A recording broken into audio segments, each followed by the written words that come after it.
ಮಿಸಾಗೆ ದುನಿಯೆ ಹೊಣಿಹಿರು ದುವಹುಗೆರೆ ಬಾವಿಸ್ ಕಡಿ ಸುಮ್ಮಿನೆಟುಗ PSM ಮ್ಯೂಸಿಂಗ್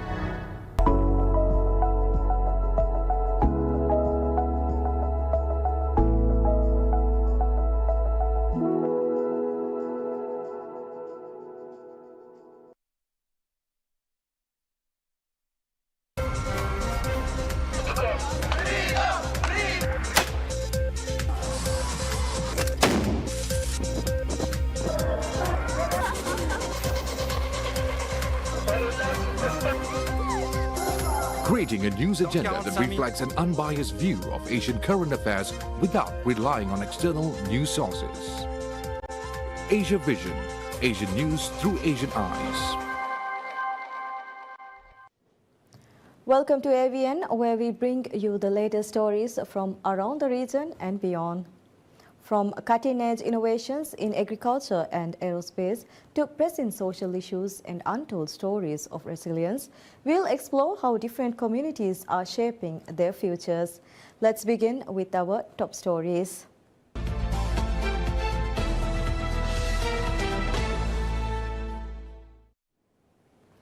The World Bank Group unveiled a record $100 billion replenishment of the International Development Association IDA, marking a significant moment for global development. The World Bank Group unveiled a record $100 billion replenishment of the International Development Association IDA, marking a significant moment for global development. Alongside this record-breaking financing, the World Bank is introducing a simpler, faster and more agile IDA, reducing policy commitments and metrics by half, giving clients more freedom to prioritize and shape their development. The announcement concludes a year-long replenishment effort celebrated in an open letter from World Bank President Ajay Banga to donors, clients, stakeholders and partners. The letter outlines a vision for leveraging these enhanced resources to drive transformative outcomes. After months of negotiations, partnerships, support from the borrowers and unwavering commitment from our donors, we're proud to announce that the 21st replenishment of IDA has raised almost $24 billion or $23.7 billion to be more precise in donor contributions. We enormously appreciate these donor contributions against a big backdrop of fiscal challenges and depreciations. A huge thank you. We acknowledge the efforts of individual donors to mobilize scarce fiscal resources for IDA and their continued commitment to support the countries who need it most. The International Development Association IDA is the World Bank's fund for 78 low-income countries, by far their largest source of multilateral development finance. It provides concessional financing for projects that boost economic growth, build resilience, and improve people's lives across these countries, with more than two-thirds of the financing going to low-income countries in Africa. Resources from the IDA brings positive change to the 1.9 billion people who live in IDA countries. Since 1960, IDA has provided $533 billion to 115 countries. The 78 countries are distributed as follows: 40 in Sub-Saharan Africa, 14 in East Asia and Pacific, 6 in South Asia, 4 in Europe and Central Asia, 8 in Latin America and Caribbean, and 3 in Middle East and North Africa.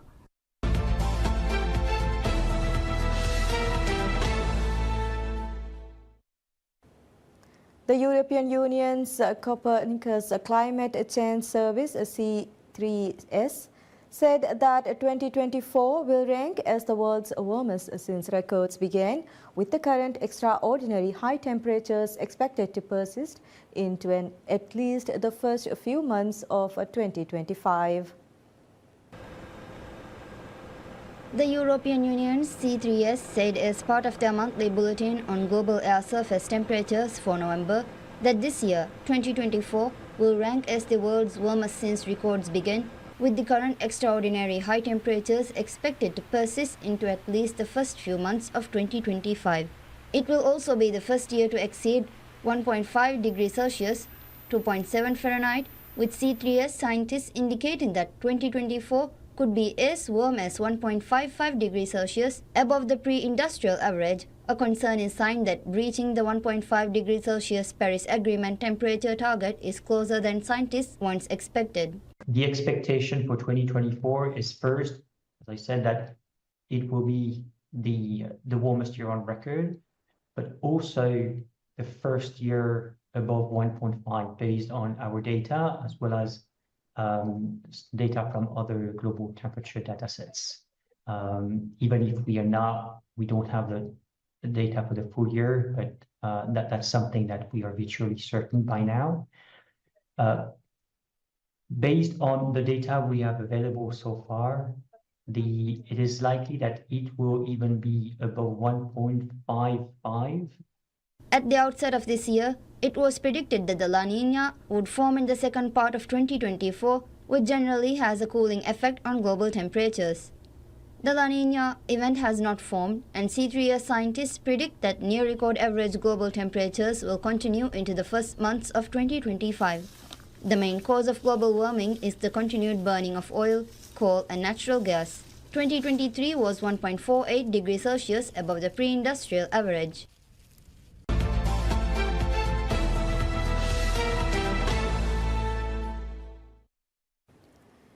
India's Adani Group announces plans to invest over $88.53 billion in various sectors in the northwestern Indian state of Rajasthan.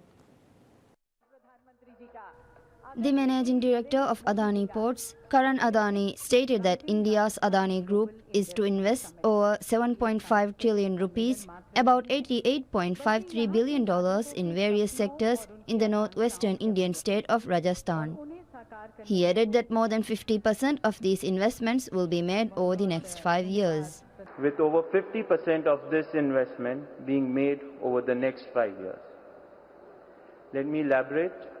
We plan to build the world's biggest integrated green energy ecosystem involving 100 gigawatts of renewable energy, 2 million tons of hydrogen and 1.8 gigawatts of pump hydro storage.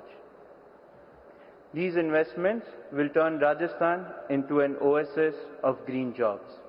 This is the first big-ticket announcement from the group after the US authorities last month accused group chairman Gautam Adani and some top executives in the Adani Group of being part of a scheme to pay bribes worth $265 million to secure Indian power supply contracts and of misleading US investors during fundraisers there. The group, meanwhile, has called the charges baseless.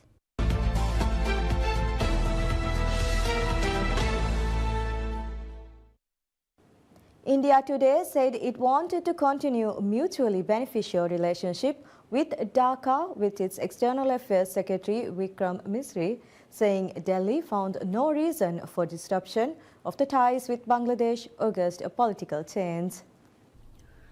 India said that it wanted to continue mutually beneficial relationship with Dhaka with its External Affairs Secretary Vikram Misri, saying Delhi found no reason for disruption of the ties with Bangladesh's August political change.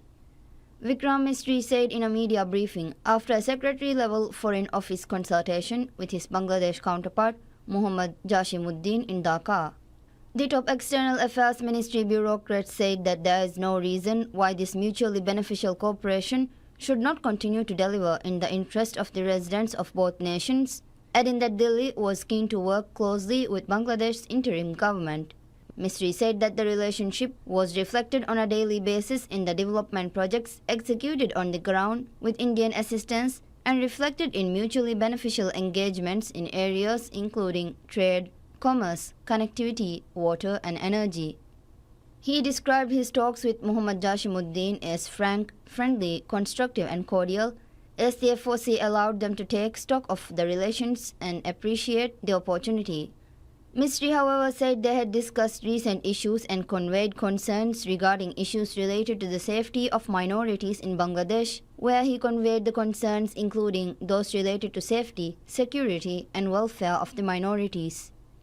The Indian External Affairs Secretary said that the FOC also discussed some regrettable incidents of attacks on cultural, religious and diplomatic properties, an apparent reference to the attack on Bangladesh's Agartala mission and the desecration of its national flag in Kolkata's Deputy High Commission.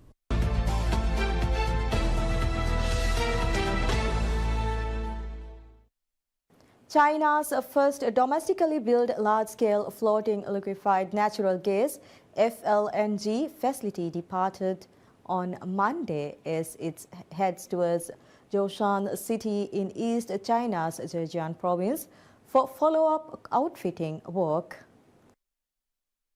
China's first domestically built large-scale floating liquefied natural gas FLNG facility departed along the Jiangsu section of the Yangtze River early on Monday as it heads towards the Zhoushan city in East China's Zhejiang province for follow-up outfitting work. The FLNG, which will be deployed in the waters of the Republic of Congo upon its completion, measures 376 meters long, 60 meters wide, and stands over 61 meters above the waterline. The facility can directly liquefy and store extracted natural gas at deep sea and will be able to process more than 10 million cubic meters of natural gas per day when at full capacity. The significant scale of the FLNG was highlighted by the sizable fleet which was utilized to transport it. With one high-powered tugboat leading from the front and 4 other vessels flanking from the sides, the towing operation also set a new record for the river, with the fleet stretching for a total length of 705 meters. To ensure the safe passage of this huge facility, maritime authorities dispatched 10 patrol boats, 3 warning boats, and 3 drones to oversee the operation as it made its way down the river. A floating LNG facility represents one of the most advanced engineering in oceanic natural gas infrastructure, with only 5 of such units currently in operation worldwide.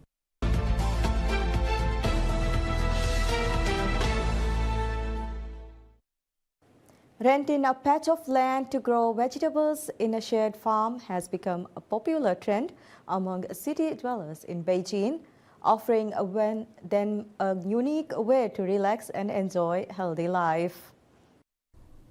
Renting a patch of land to grow vegetables in a shared farm has become a popular trend among city dwellers in Beijing, offering them a unique way to relax and enjoy a healthy life.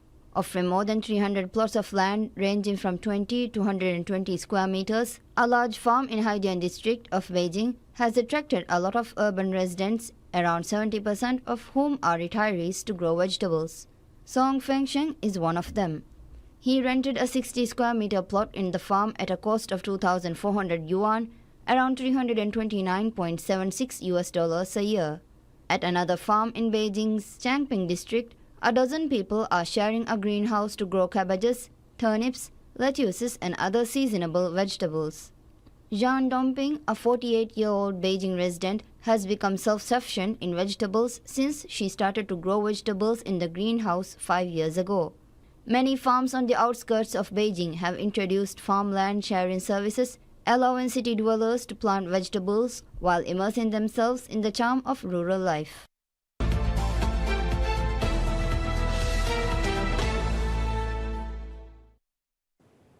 China's top economic planner said that funds raised through the 1 trillion yuan, about 139 billion US dollars, ultra-long special treasury bonds this year have all been allocated to support specific projects and programs.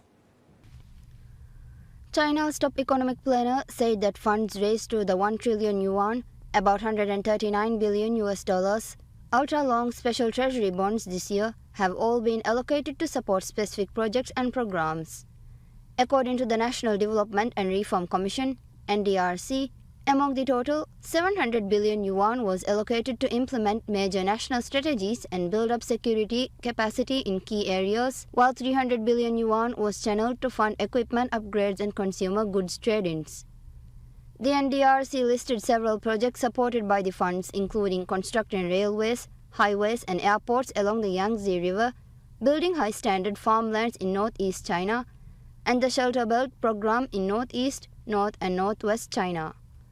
The NDRC has vowed to work with relevant authorities to enhance monitoring and evaluation, and ensure the construction of these projects is launched as soon as possible. Starting this year and over each of the next several years, China will issue ultra-long special treasury bonds with 1 trillion yuan set for this year.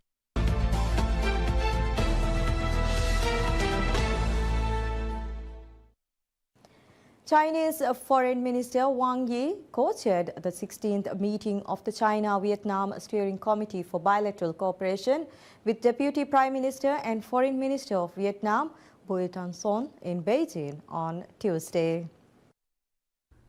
China's Foreign Minister Wang, who is also a member of the Political Bureau of the Communist Party of China Central Committee, said that top leaders of the two parties and countries have reached important consensus of advancing the building of China-Vietnam community with a shared future, and the socialist construction of China and Vietnam has entered a crucial stage. Noting that next year marks the 75th anniversary of the establishment of bilateral diplomatic ties and the China-Vietnam Year of People-to-People exchanges, Wang said that China is willing to work with Vietnam to make plans for the next stage of cooperation from a strategic and long-term perspective so as to serve each other's modernization drive.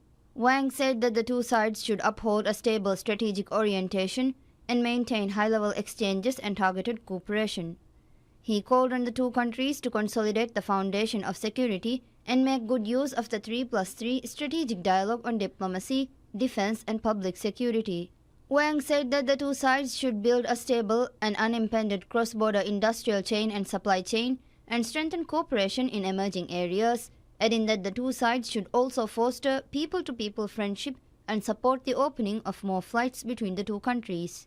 He stated that China and Vietnam need to strengthen coordination and practice genuine multilateralism, properly manage difference and push for new progress in maritime cooperation.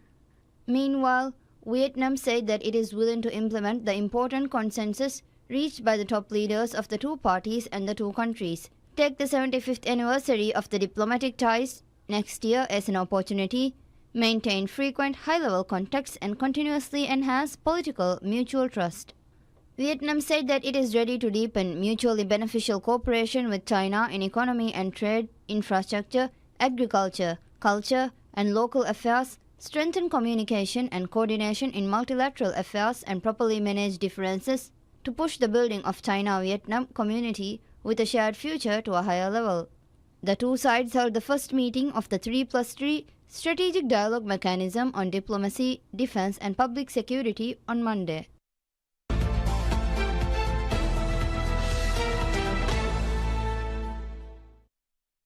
Hanoi and Ho Chi Minh City have been named among the world's 100 most attractive cities in a ranking released by a market research firm Euromonitor International. Hanoi and Ho Chi Minh City have been named among the world's 100 most attractive cities in a ranking released by the market research firm Euromonitor International. Ho Chi Minh City climbed to 76th place, up 9 spots from last year, while Hanoi secured 83rd place, a leap of 15 positions. The rankings evaluate cities based on 6 key criteria: economic and business performance, tourism appeal, infrastructure, policies, health and safety, and sustainability. Other cities featured on the list include New York, Amsterdam, Sydney, Singapore, Tokyo, Rome, and Milan.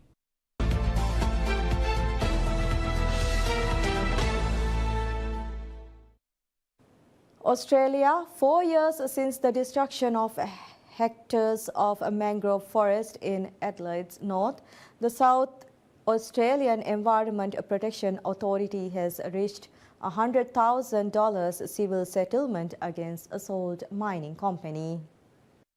A centuries-old landscape marked with a modern-day scar. The trees behind me that are dead, some of them 200 years pre-European in age, and they're never going to come back. Miriam Yip has been monitoring the St Kilda mangroves north of Adelaide since a dieback event began in 2020. But beneath the decaying branches, she's seeing new signs of life. We have propagules or baby mangroves that are coming up, and we are actually seeing that in the dead areas. 9 hectares of mangroves and 10 hectares of salt marsh were killed off when hypersaline water from a neighbouring salt mining company leaked into the ground. The Environment Protection Authority has now finished its investigation into the incident, ending long-running legal action against the mining operator, Buckland Dry Creek. We undertook a significant amount of investigative work to determine this outcome. The operator has paid $100,000 towards an environmental study of the site over the next 3 years, as the outcome of a civil settlement. The EPA's investigation found the leaking of salt water was a key contributor to the dieback. The interactions of the salt fields as well as the mangroves is really complex. That's why we couldn't solely rule it out as the only contributor. South Australia's Environment Minister Susan Close said she was satisfied the settlement will help manage the risk of future harm to the mangroves. But community members were hoping to see more investment into recovery efforts. We just want some amelioration. We want some action, and nothing has happened in the past 4 years. Future fears for a threatened ecosystem. Rachel Merritt, ABC News.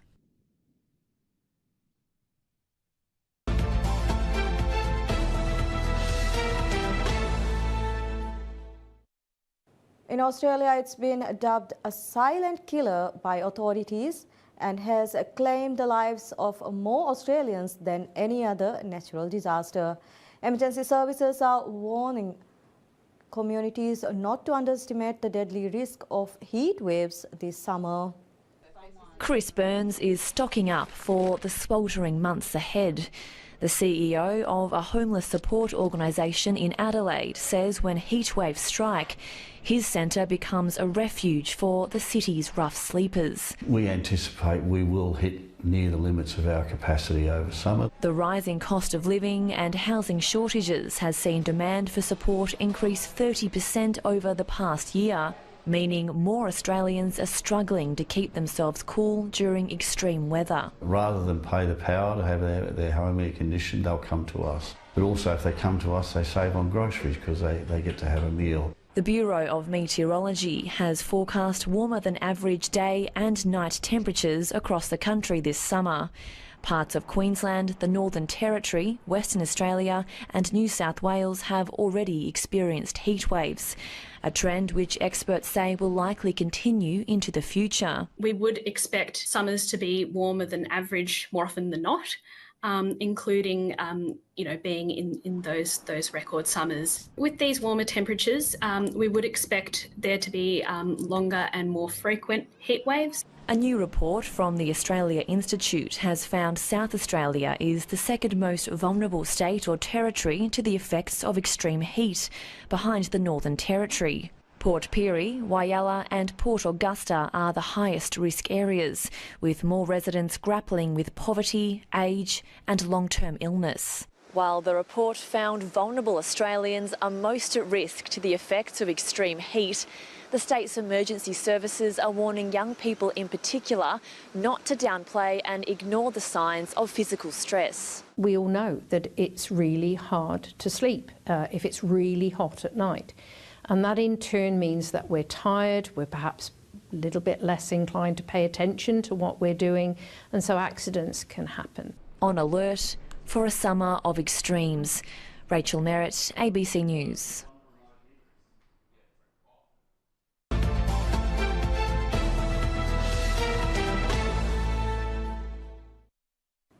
Teenage sensation Gothcott runs the 200 metres in 20.04 seconds at the Australian Schools Championship in Brisbane to break the national record Peter Norman set at the 1968 Olympics. He's already got the stagger. Gothcott runs the 200 metres in 20.04 seconds at the Australian Schools Championships to break the national record Peter Norman set at 1986 Olympics. The tall 16-year-old, who earned comparisons with Jamaican sprint great Usain Bolt after winning 200-metre silver at the World Under-20 Championships in August, won the race by a good margin at the Queensland Sports and Athletics Centre. I've been chasing that record, but I didn't think it would come this year. I thought it would come maybe next year or the year after that. So just getting it now is definitely a great achievement for sure.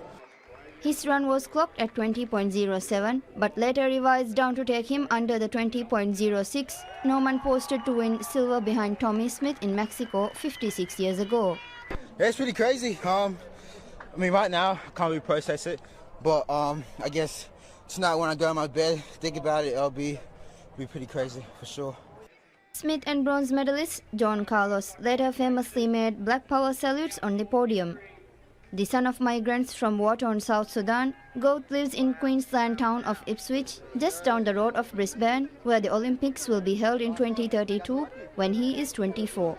Goat, who will turn 17 later this month, has next targeted breaking the 10-second barrier in the 100 and the 20-second mark in the half-lap race.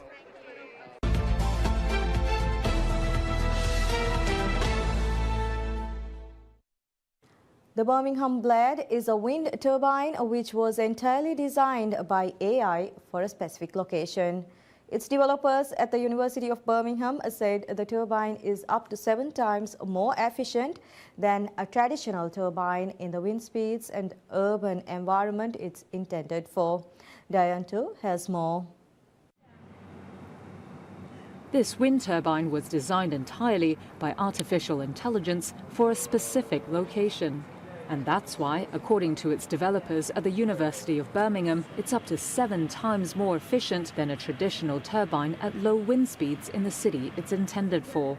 So it is tailored to be optimally efficient for the specific city it's going to be operating in. Dr. Kit Windles-Yule is the Director of Innovation at the university's College of Engineering and Physical Science. The really exciting part of it is that every minute detail of the geometry of this wind turbine, every twist, every edge, every bend, every angle has been tuned and tweaked by our EvoPhase AI to be as efficient as possible for the specific wind speeds and specific topography of Birmingham, UK, where we're based. EvoPhase, a university incubator venture, specialises in AI prototyping. The AI was only told that the blades should point upwards. From that point onwards, conventional research and development was abandoned. The software then hones its design from thousands of variations. It was completed in just over a week. Windles-Yule said the use of AI saves researchers years and millions of dollars in development. And he added that the energy it generates is enough to power an average European home. This has the potential to be a real green energy revolution. The team is now working on another design for the very different conditions in Edinburgh.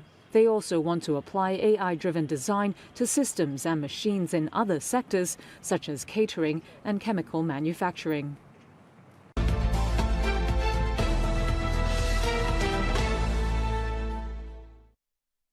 And that's all we have for this week's AVN.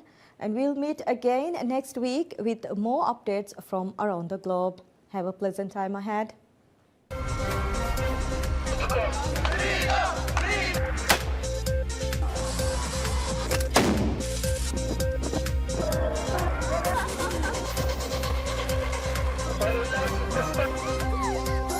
Creating a news agenda that reflects an unbiased view of Asian current affairs without relying on external news sources. Asia Vision, Asian news through Asian eyes.